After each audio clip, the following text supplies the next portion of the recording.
caliper covers, okay? This is the finished product. See how that silver one is dead center of the rotor? And on the caliper bracket, inside here, it's kind of, you'll see a notch, kind of like notched out perfectly for this to fit in there. So if you look downside through there, it's super tight, kind of dark. So let me get a light. I got a light. I don't know if you can actually see in there, but yeah, pretty tight. So I got that metal bracket sitting inside that little groove area, dead center of the rotor on the top and the bottom. Okay.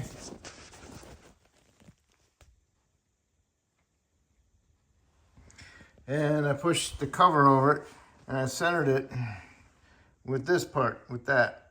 All right. And of course, if you got this style, you want the bleeder on top. All right. So I get the other side apart.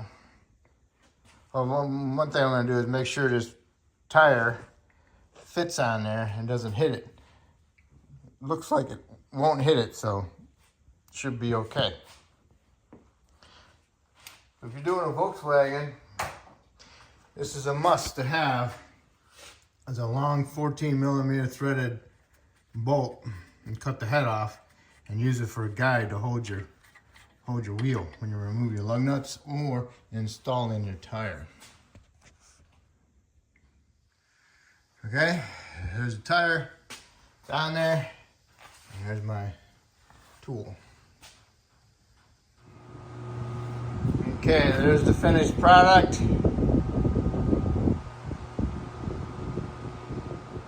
I'm going to do the driver's side now. I'm going to show you what I was doing. So I'm going to remove my caps. I got my little tool here that I made out of a timing belt tensioner holder.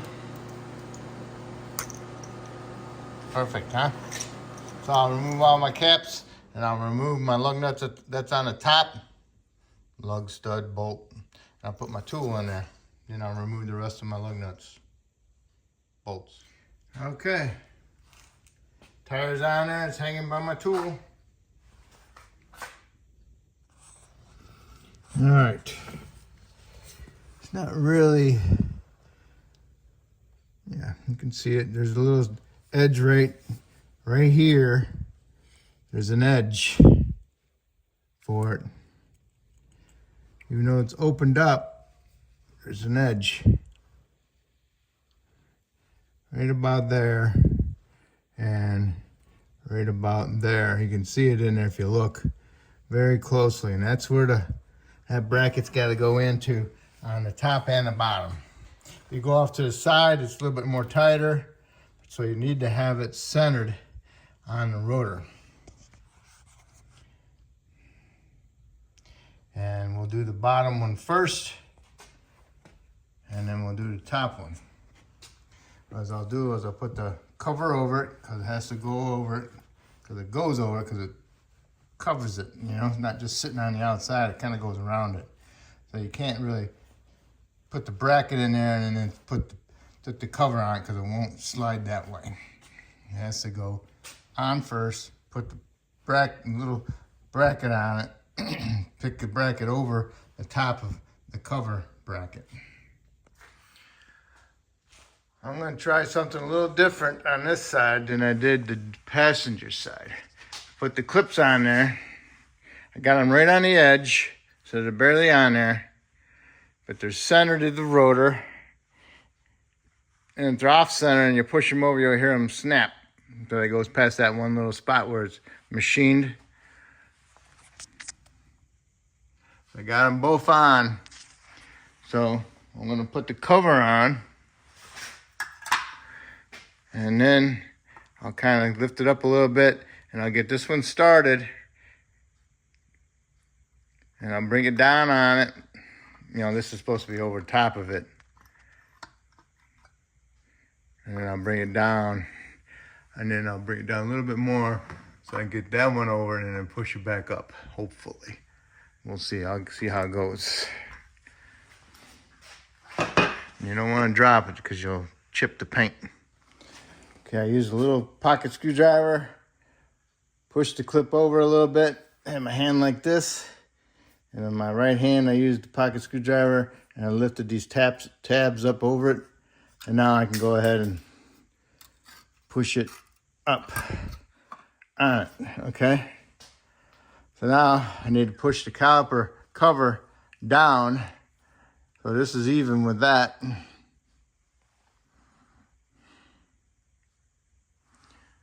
Okay, gotta be right here. Push the cover down. I pushed it down with that. Try not to pry on the cover because you might bend this. And this is pretty flat on top, pretty close, so I can lift these up over it and then push the bracket over it. Okay, when I started, this was even with that, so I pushed this down, got my screwdriver on there, and picked the little bracket up over the caliper cover bracket, and then I can go ahead, hold my fingers on here, and I can push this all the way down on it. And make sure everything's centered. Pretty close. And make sure the bottom one pushes all the way up as well. And make sure it's centered in the bracket.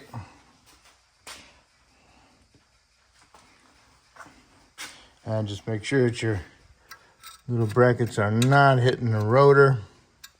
Look in there with a light and make sure it's centered on top and bottom.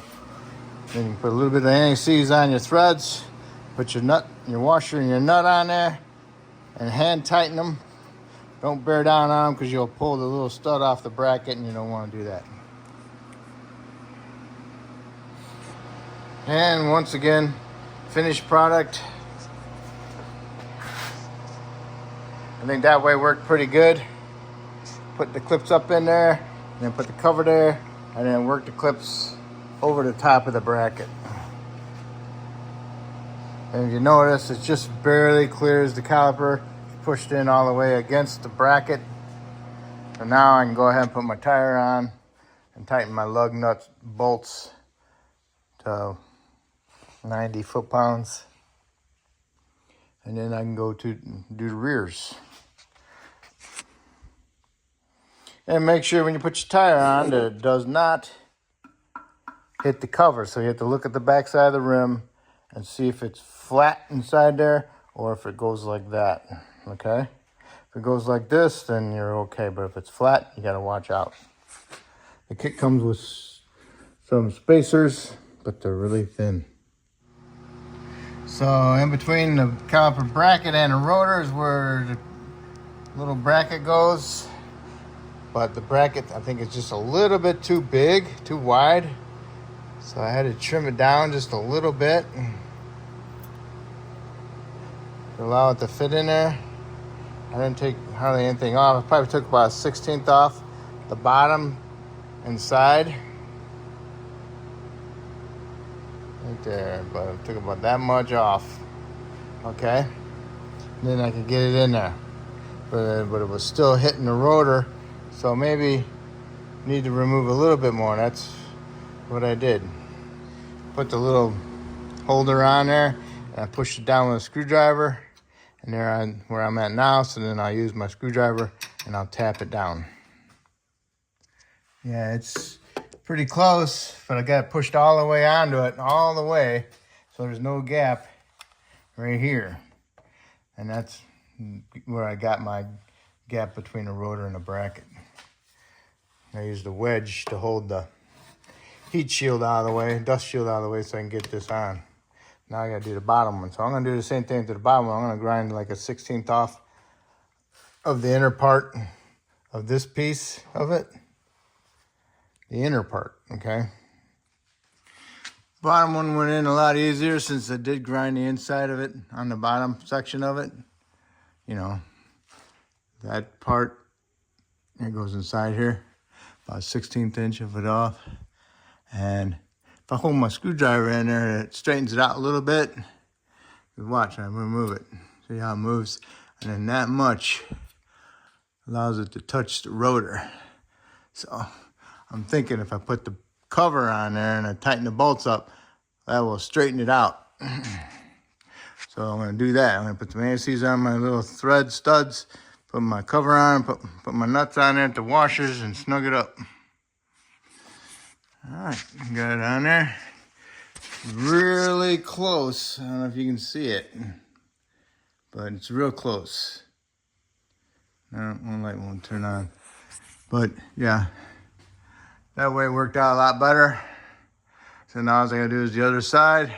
I'm gonna do it exactly the same way I did this side. I'm gonna grind the inner part of that bracket on the bottom, about 1/16 of an inch off.